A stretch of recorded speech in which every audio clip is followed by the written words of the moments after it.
Hi everyone, it's Helen here and thank you very much for joining me today. So here is today's project. I'm featuring this one because it is in the sale. This is the Hexagonal Impossible box and I'll show you why in a moment.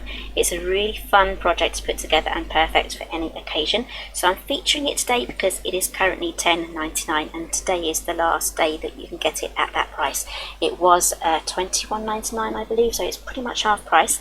And this is called the Impossible box because it looks a bit tricky to open, and the simple and easiest way to get into this is just to pull this up like that. It's a lot of fun to look at, to see how this opens up. Look at that.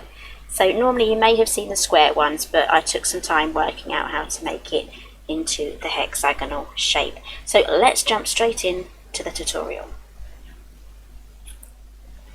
Right, so here is the die set. I've just tipped this all out. So this is the main piece here. You need to die cut 2 of these, and I've got some red card here, and I'm going to do some patterned paper mats using these 2 dies here. And if you want to do a trellis, we have a choice of 2 styles there, and here we have the base. So let's get die cutting.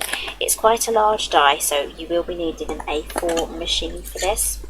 So I'm going to cut 2 out of the red cardstock and one of these as well. Okay, so those are all done now. I've got 2 of these. I do have a spare one just in case I want to stick another one on the bottom to make a sturdy bottom. It all depends on what you're going to be popping in here. So what I'm going to do now is I'm just going to fold all of the score lines. All of the hard work has been done for you, and yes, a lot of thinking went into this box when I was popping this together. I even had a little bit of help from Mr. G as well. Once I told him what I was doing, he was really interested in working out all of the dimensions. He doesn't normally take too much of an interest in my designs and when I'm working things out, but this one really caught his attention. So maybe I should just call this Mr. G's box because, you know, he did help with this one. Okay, so this top section here folds outwards. That is how this is going to go together. So don't mat it just yet because there is a chance that you might add mats here by accident, where the mats have to go on this side as well because that's going to form the lid.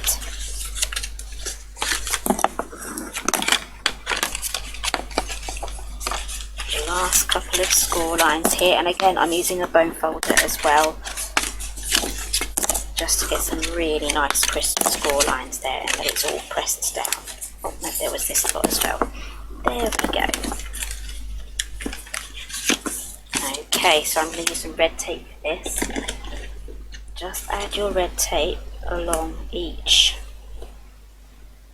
little tab, or you could run the whole lot across and then snip into it just like that, but I'm just going to do individual ones, and I'm going to do these this one as well and this one here, but don't touch this one at the top there. We're going to be dealing with this top area separately. It's a lot easier that way because once this has been put together it's going to be a lot easier for you to work out which side goes where. Okay, so I'm just pressing all of these strips down. That's pushing the adhesive right into the cardstock, and it is also getting out all of those air bubbles. Okay, so the easiest way to do this is just to take off all of the backing strips.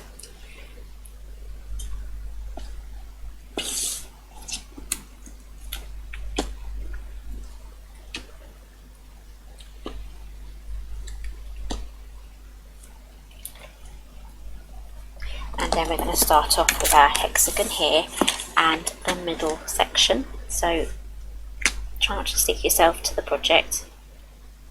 Pop this hexagon on right up to the score line there, and then do exactly the same on the other side, starting in the middle. So you want to be able to fold that over there, just about be able to see the score line. That means it's in the right place. So let's assemble this together now. So fold this up and then press, and then do the same on the other side. There we go. Sorry if I went off camera there. and then fold this one in.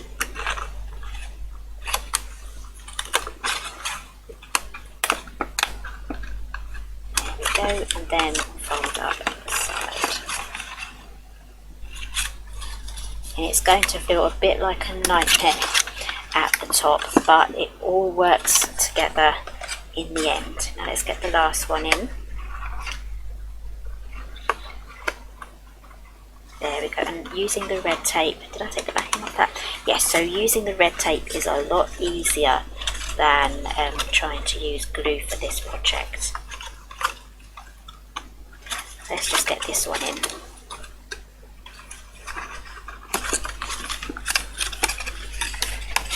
There we go, I was using my left hand when I'm right-handed, so use your strong hand on that last little bit there, and then I'm just going to take my bone folder and just press down all of that tape and those tabs on the inside. There we go, that is our box popped together, and this literally just folds in here.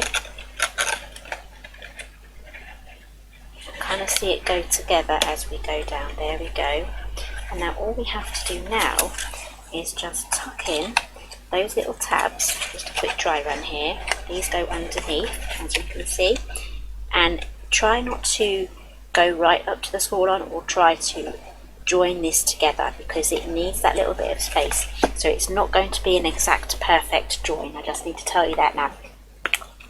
So we're going to add some glue here. Again, you can use your red tape here, but you will get away easy enough with some glue. There we go, so let's pop this together again with the glue in the right place. There we go. Press that down.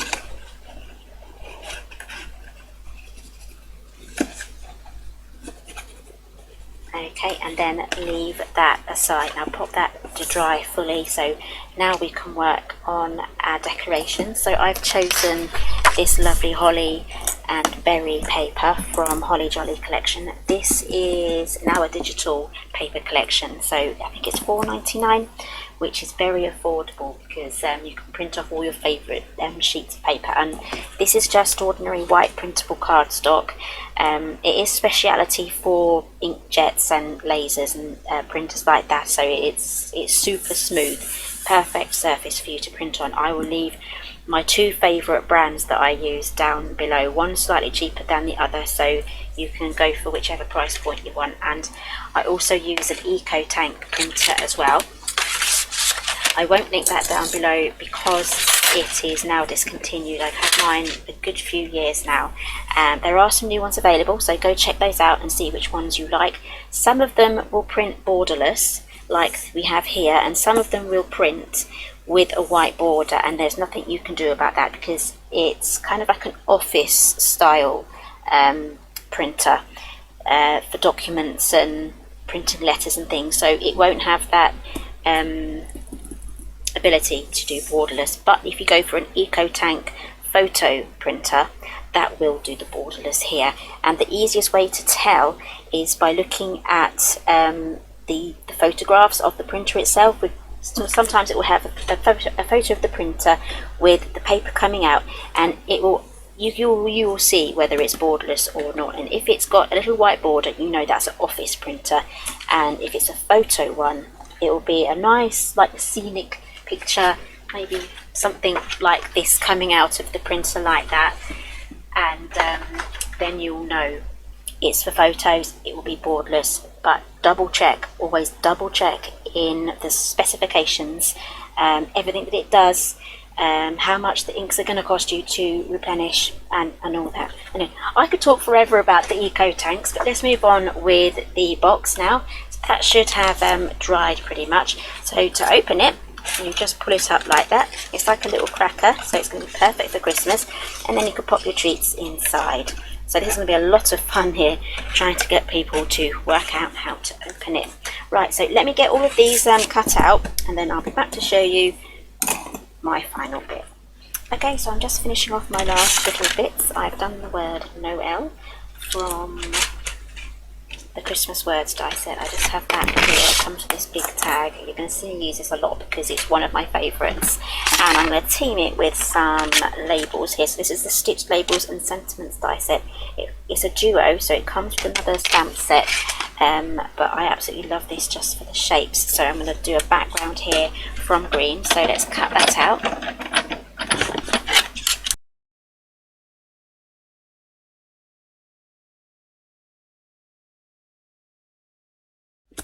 Okay, so this one is green cardstock, and I have gold mirror and the same red, so it all matches, and this green goes really nice with the holly here. So that's all going to be layered up like that, so I can pop it here, just there, or I can pop it on the lid, but make sure they're not joined together. So if it's on the lid, it needs to move by itself independently from this bottom part, so only adhere it to this top part there. So what I'm going to do is I'm going to grab my foam pads. I might have to trim this down, might be alright. I'm going to pop this on at the top half, just like so, and I'm going to pop that just here. There we go, so that is part of the lid now. It's going to move up and down with that. And then I'm going to pop the Noel on the top. Again, I'm going to use the foam pads. I love adding dimension to my projects. And it's perfectly fine to snip up your little adhesive foam bits. I can never call these what they're called. People call them different things, so it's however you name them. Okay, let's pop this on there, and if you want to add a ribbon, you can do a nice ribbon going all the way around the bottom. Would look really nice, but I'm going to stop right there. I may add something later on. When I'm not sure about something, I step away and I think about it, and then I come back, and usually I know exactly what I need to do. Okay, so that is the Hexagonal Impossible box. It's going to be a lot of fun for whoever you give this to. Perfect for those teachers. They've got to work to get their little gifts out of there. This is a perfect size for popping in some treats as well, so perfect table gifts and things like that. Alright, so I have put all of the supply lists from today down below in the description box. Remember, today is the last day that you can get this die set at $10.99. It's a wonderful, wonderful price, and this is one of those boxes that you're going to be able to get out for any occasion, birthdays, Christmas, christenings, baby, anything really. And yeah, so if you love this video, please give me a thumbs up. If you'd like to subscribe, you can click the icon there in the corner. I've got plenty more Christmas coming up, plus Halloween later on in the year, then back to Christmas again, so it's going to be really, really exciting this year. And thank you very much for joining me today, and I'll see you again next time.